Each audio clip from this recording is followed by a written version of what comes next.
Hey Darren, I really appreciate you taking time out of your busy schedule. You got so many people pulling you in different directions and you're such a giver, so I don't think I've ever heard you say no. So I know your time is like really precious, so I'm really honored that you would spend the time with me. To be here. Yeah, absolutely.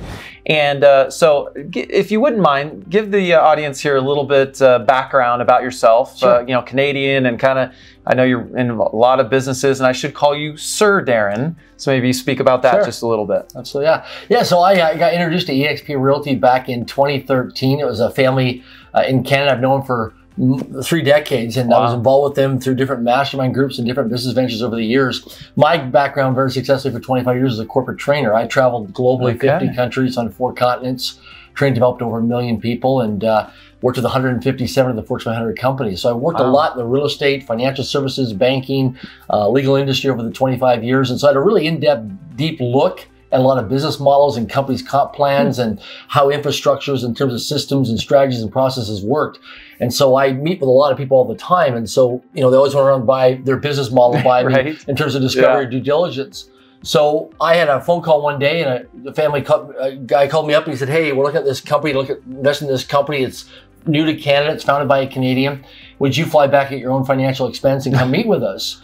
And so ultra high net worth family. And I thought, okay, I get a seat at the table. They're calling me to come back. I got to put some financial skin in the game, but at least I get a seat at the table. Wow, yeah. So I flew back at my own expense, met with the family, met this guy named Glenn Sanford, who was very passionate about residential real estate, been a real estate agent for many years and just loves the industry and loves the people of the industry. Met him, really took a liking to him. It was his character and his integrity, right? Behavior never lies. So after you spend some time with people, you can kind of get to know their character because behavior never lies. It's demonstrated by how they live their life based on their actions. And so Glenn spent some time with me. He started showing me on a napkin in 2013 this business model, how he was going to revolutionize and change and evolve the real estate industry. He was tired of the way agents and brokers were being treated. And from my background in corporate training, I realized I could understand that model, what he was talking about, because I met a lot of frustrated agents and brokers over the years of traveling the world, you know, almost 300 days a year globally as a corporate trainer.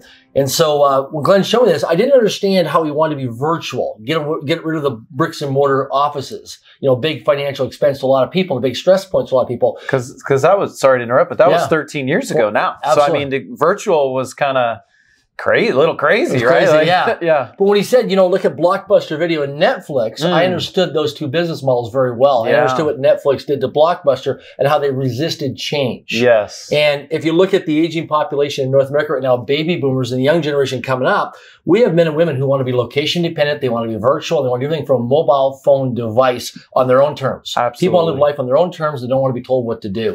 And so I really understood that. And then we spent several months in discovery process and due diligence with Glenn, understanding the business model. I came back to the family and said, look, you know, I think you should invest in this company. I think it's a great opportunity. I really get the heart and soul of this entrepreneur, Glenn Sanford. This guy's going someplace. Wow. He's kind of like Wayne Gretzky in hockey. Yes. He knows where the hockey puck is going to be. But most importantly, it was his integrity. Throughout the several months that I spent time building relationship equity with Glenn, he was consistent on his actions, his word. And I come from a small town in Canada, in Saskatchewan, that, you know, your word is law, your word is power. And your word, you know, most people in life, you hear the sort of business, you know, business that people say that talk is cheap. I think most people cheapen their talk because their words have no power. Wow. And so it's another way to look at people in terms of leadership and where they're going is their word consistent with their actions? And that's what Glenn was, is he was always consistent. Whatever he said, his word created his world. And he was that person, and he is to this day. And that's what I follow. And I get around people like that are like-minded, that really are consistent with what they say. Their words match their actions. So they're moving their feet, not their lips. I've heard it say time will either expose you or promote you. It's just a matter of time. So yeah, that relationship capital, that time, and he's just consistent all the way through. And, you know, I'm new to the party, you know, coming up on 3 years of the company, and I would say that's the same. From day one when I met Glenn all the way till now, even running in the line for coffee or at the elevators at the events or whatever, it's just steady Freddy, which is great. You know, and in the beginning, we had no money. We were building airplanes, we were flying it. We didn't have any proof of concept. You know, our business model was not proven. And so we had a lot of critics, a lot of skeptics, a lot of haters, a lot of naysayers, people laughing at us saying, oh yeah, you know, you're not backed by a private equity. You don't have deep financial pockets. you've got some entrepreneur running the thing. Yeah, he's been a realtor for many years. You don't have all these Wall Street people on your team and all this stuff. You don't have all these MBAs and all these people. But we had heart and soul and grit and a passion. Yes. And a guy who wanted to change the industry because he was sick and tired of being sick and tired of how he was treated as an agent. Yeah. And so he was on a mission to really serve humanity and do what was right for the agents. Because if you take care of the people in the organization, they'll take care of the company. And that's the key thing, is that, you take care of people, you build the relationship equity so people get to know you and like you and trust you. And once they get to know you, like, and trust you, you start to establish that relationship equity, which is key because you become relational versus transactional. Yes. And primarily in the real estate industry, it's a transactional run business, not a relational run business. But the thing is, people buy an emotion and they justify the thing with logic. So the key thing is, it's a relationship building business. All we are as human beings is a network of conversations. Yes.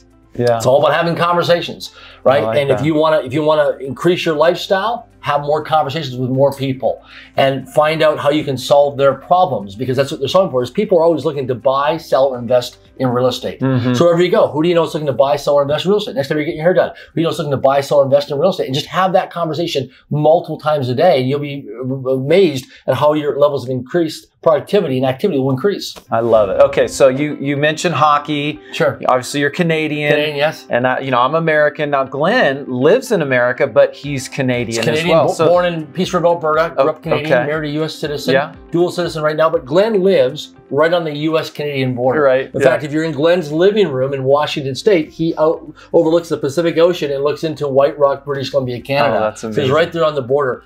But there's some different. I was going to get there's some differences. We were talking earlier about this, and this was really intriguing to me as an American, having the Canadian perspective, and maybe speak to that a little bit, because we are very big in Canada now and growing all the time, and obviously big throughout the United States as a company with eXp.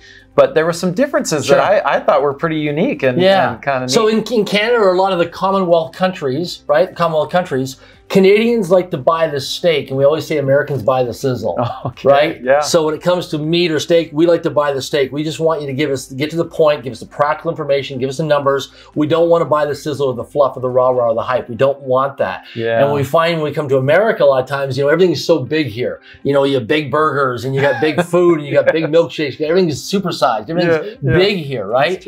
And there's a lot of flash and a lot of sizzle.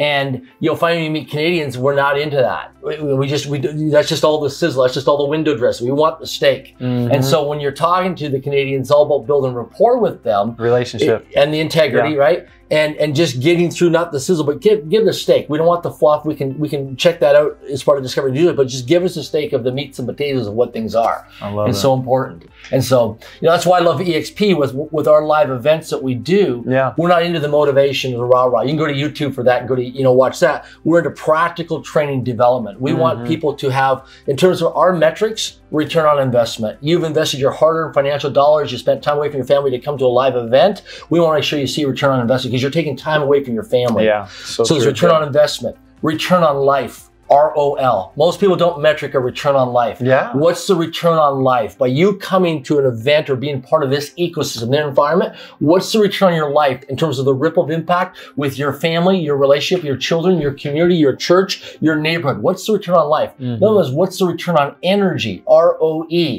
When you come and be around our environment, does it multiply and expand your energy? Does it contract your energy? Do you come from lack and scarcity? You're coming from abundance and prosperity, because your children are always modeling you. So the key thing is, we want you to be here that you can be the best version of yourself. And you can grow and expand as who you want to be as a human being on this planet. You want to become a better father? We can introduce you to people in this environment. Absolutely. We'll teach you and mentor you and coach you and guide you to become a better father. You want to get better in your finance, your relationship, your health, your spirituality, your career. It's all available here in our environment, in our culture. It's part of our core values. And so we train and develop people constantly here, because we live in a world of rejection. You're in sales. You're going to get rejected. You're going to get beaten up. There's going to be peaks and valleys. How do you overcome those adversities, those challenges, those setbacks? How do you overcome the adversity when some of your best friends, when you start off in this career and they reject you, but they're my best friends. I've known them for years, and they wouldn't even buy a house from me. They wouldn't even give me a referral. Right? And it hurts. It hurts. And so we share with you how to overcome those adversities, injections, and create an environment where you want to bring your family out. When people come in, it's like, wow, people are so positive and so encouraging here because we really believe in the heart and soul of people. Well, okay, so I want to respect your time, but I'd love for you to share. You were kind of at the beginning and now you're on the board of director, you know, so you really have a unique perspective from where it was in the beginning, where it was in its, you know, kind of figuring itself out. A couple key people came on and said, hey, I believe in this, when most everybody said, I'd never even heard of it, right? And that just kind of created this exponential growth effect. I don't think we're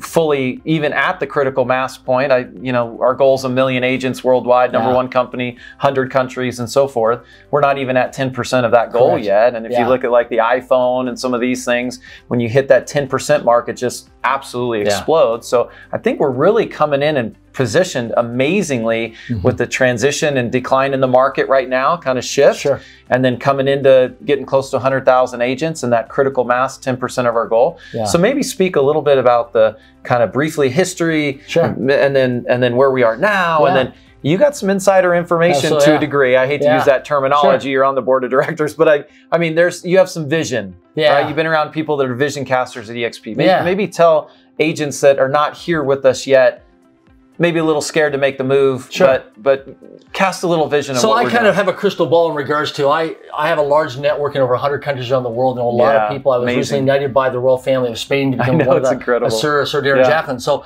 I get access to a lot of people. I have a lot of access and a lot of influence and a lot of doors open, right? And so I meet with people who have some of the largest real estate portfolios in the world, some of the ultra high net worth, some of the family offices. So I have a chance to meet and greet people and have conversations with people at a very high level.